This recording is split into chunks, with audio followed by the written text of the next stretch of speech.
Hi, my name is Alex Blundell and I'm currently working for EducationWise. I'm going to bring you a series of videos to help with the media course you're doing, and in this one we're going to look at how a certain film company operates and what it does to succeed in the industry.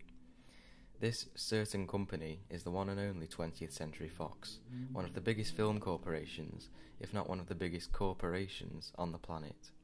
They are a conglomerate. This means that they are made up of lots and lots of other companies, known as subsidiaries. Conglomerates are different to independent companies. An independent company is one that operates and makes products by itself, and is not composed of any other smaller companies.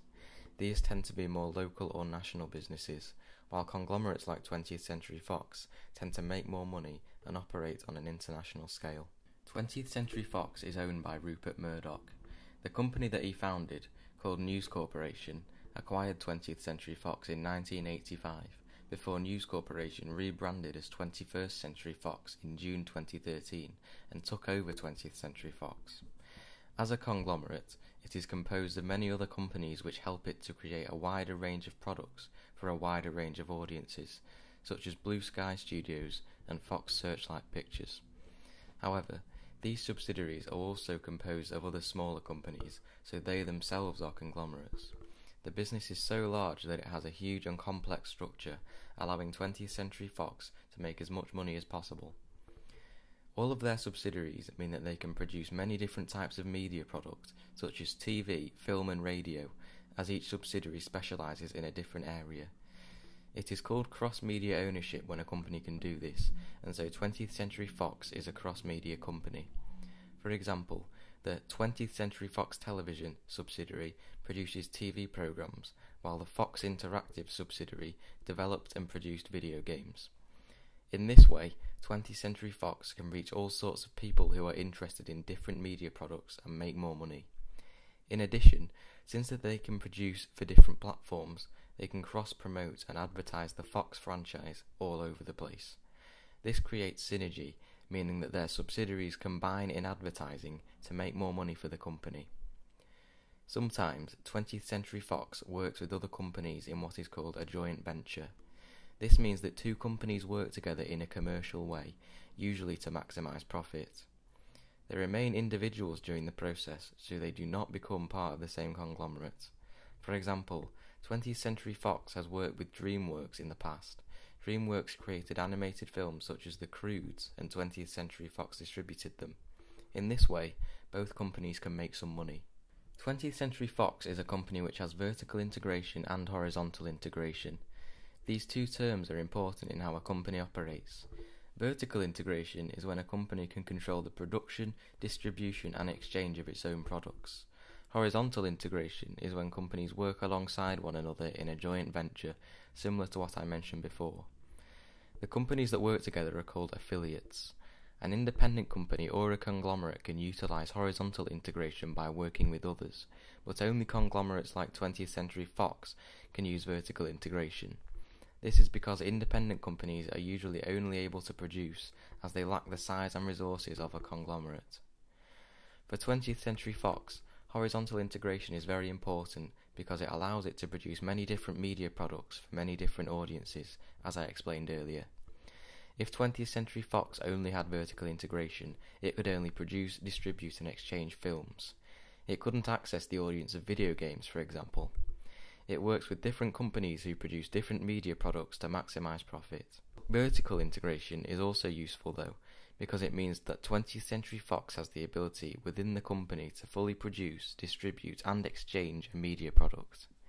This allows the company to reduce costs and improve efficiency when it is making its own product, in this case, films. It doesn't have to pay and wait for another company to do this distributing and exchanging. The film production process involves three processes. Pre-production involves the planning of a movie, things like sourcing actors, scouting locations, finding props, calculating a budget, writing the script and designing the set. The actual production of a movie means the making of it. It involves filming scenes, acting, costume and makeup routines, sound, on-set effects known as pyrotechnics, and green screening. Finally, the post-production aspect involves editing footage and audio, applying CGI, computer-generated imagery, replacing green screens with backdrops, and adding special effects. Special effects are less complex than CGI, for example a black and white filter. These processes are known collectively as the film production process. Since 20th Century Fox has vertical integration, it does all three of these things, as well as the distributing and exchanging. The producing, distributing and exchanging processes are collectively known as the film production cycle. For a huge conglomerate like 20th Century Fox, both vertical and horizontal integration are really useful and necessary to make things as easy as possible to reach a mass market. 20th Century Fox can produce many different types of media as a conglomerate, as each subsidiary can produce a different type of media product. However, the company 20th Century Fox alone produces just film. It is one of the 6 major American film studios, so through vertical integration it specializes in films. The biggest film ever to be produced by the company was Avatar in 2009, which is actually the highest grossing film of all time. It generated over $700 million. Another well-known film which was created by 20th Century Fox was Titanic in 1997, which is actually the second highest grossing film of all time. The fact that these two films were such big hits gives you an idea of the size and reputation of 20th Century Fox. The subsidiaries of 20th Century Fox have created well-known products in other types of media too. For example, The Simpsons, one of the most famous TV series in the world, was created by the subsidiary 20th Century Fox Television, and Ice Age, the famous animated film, was created by animation subsidiary Blue Sky Studios. And although the video game developing and producing subsidiary called Fox Interactive has now shut down, it had success with games based on films such as The Simpsons Hit and Run. Since 20th Century Fox is a huge international company, it targets a mass market and its products are usually very mainstream, meaning that they try to be popular on a worldwide scale. The company wants to make a lot of money all over the planet. By creating mainstream products which pertain to all ages and a range of audiences, 20th Century Fox can maximize profits. In the past, the company has even created more niche products, meaning films that are popular only locally or nationally, to go alongside their more mainstream pictures. There are many ways we can tell how successful a company is. One of these ways is by looking at the market share of a company. In 2015, 20th Century Fox is currently making 10% of all box office profits, coming 4th in the list of profits made this year. In 2014, it made 17.3% of box office profits, which made it the richest film distributor in that year. Based on this information, 20th Century Fox seems to be a very successful company. Their closest competitors are Warner Bros., Paramount Pictures, Universal Studios and Buena Vista, and they compete closely with them every year. Another way of looking at how successful a company is could be to see how many subsidiaries they have. The more subsidiaries a company has, the more shares they own in different areas of media, so they are likely to be richer. 20th Century Fox has 10 subsidiaries. Of course, we have to compare this to some competitors to see how significant this is. Warner Bros. Also has 10 subsidiaries, Paramount Pictures has 11, and Universal Studios has 6, so 20th Century Fox is certainly up there as a sizable conglomerate too.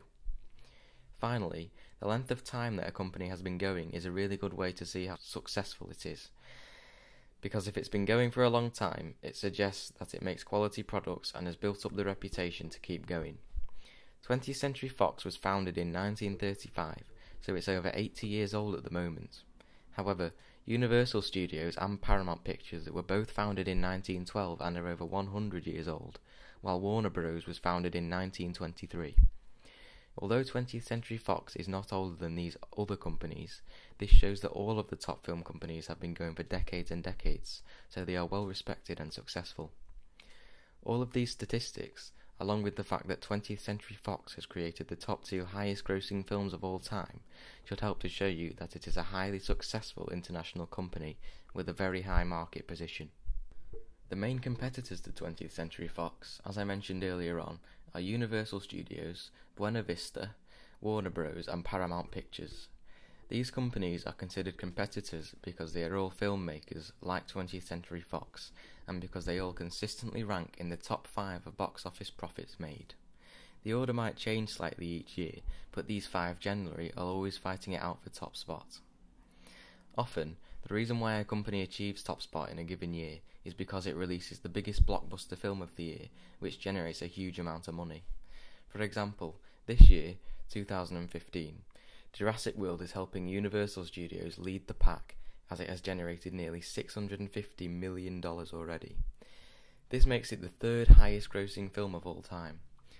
Further examples of this would be 20th Century Fox coming first in 2014 with the help of X-Men Days of Future Past and Dawn of the Planet of the Apes, or Warner Bros. In 2013 with Man of Steel and Gravity. So clearly, it is important for 20th Century Fox to be able to create huge films that will have a large amount of interest in order to be able to compete with the conglomerates around it. In an industry as competitive as films, it is difficult for one name to stand out from the others. Of course, 20th Century Fox is bigger than the majority of film companies and is already a household name, so it does stand out in this way and probably will for a long time. However, in terms of competing with its closest rivals, which are also huge conglomerates and household names, it just depends on which company can release the major hit film or films in a year.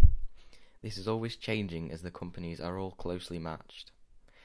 Thank you for listening to this education resource. I hope you learned something new and now know more about how a film company operates. I'll see you soon in the next resource.